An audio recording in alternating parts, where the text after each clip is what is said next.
राम नाम सत्यको shooting late नाइटसम्म गरेर घर आएर सुतेर भोलि बिहान सुटिङ छ चाँडै उठाइदिनु है मलाई भनेर सुत्नु भएको सुनिल थापाजी चाहिँ सुतेकै ठाउँमा अस्ताउनु भएछ। उहाँलाई चाहिँ बिहान सुटिङको लागि जानको लागि उठाउन जाँदाखेरि बेहोसै भएको देखेर हस्पिटल पुर्याउँदाखेरि हस्पिटलमा चाहिँ आउनुभन्दा अगाडि नै निधन भइसकेको भनेर घोषणा गरेको रहेछ। निधन हुनुको कारण चाहिँ हार्ट एट्याक रहेछ। उहाँको फ्यामिलीहरू चाहिँ सबै मुम्बईमा नै हुनुहुँदो रहेछ। भर्खरै मैले उहाँले खेल्नु भएको मुभी हेरेको थिएँ, इन्डियन मुभी, अनि कुरा पनि गरेको थियौँ हामीले कति राम्रो एक्ट गर्नुहुन्छ उहाँले। नेपालीमा पनि कति धेरै मुभीहरू खेल्नु भएको छ अनि इन्डियन पनि कति धेरै मुभीहरू खेल्नु भएको छ भनेर पनि उहाँको कति धेरै मुभीहरू साइन भइसकेको होला। राम नाम सत्यको सुटिङ नै चलिरहेको रहेछ अनि अब राम नाम सत्यको सुटिङ पनि कम्प्लिट हुन पाएन। उहाँको सानो बेलादेखि नै मुभीहरूमा खलनायकको रूपमा चिनेको अनि साँच्चीकै उहाँको पार्ट आउँदाखेरि चाहिँ एकदमै धेरै डर लाग्थ्यो मुभीमा।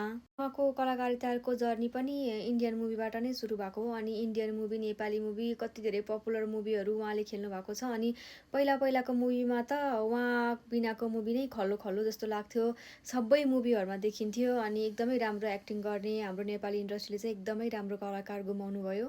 Rest in peace to legendary actor Sunil Thapa.